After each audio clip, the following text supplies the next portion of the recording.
நீலகிரி மாவட்டம் குன்னூர் நகர் பகுதியில் செயல்பட்டு வரும் டாஸ்மாக் கடைகள் 10 ரூபாய் அதிகம் கேட்டதால் ஆத்திரம் அடைந்த தந்தையும் மகனும் தாக்கியதில் ஊழியர்கள் படுகாயம். அதன் சிசிடிவி கேமரா பதிவுகள் தற்போது வெளியாகி உள்ளது.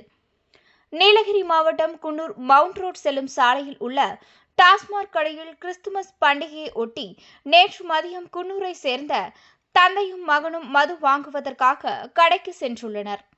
அப்பொழுது டான் சில்வஸ்டர் என்பவரிடம் டாஸ்மாக் ஊழியர்கள் நிர்ணயித்த விலையை விட 10 ரூபாய் அதிகம் கேட்டதாகவும் இதனால் வாய் தகராறு ஏற்பட்டதாக கூறப்படுகிறது.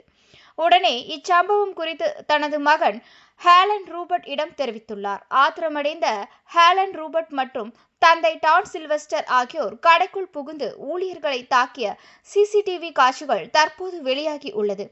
இந்த காட்சிகள் தற்போது வெளியாகி வைரலாகி வரும் நிலையில் மேல்குன்னூர் காவல்துறையினர் தந்தை மற்றும் மகனை கைது செய்து விசாரணை நடத்தி வருகின்றனர்.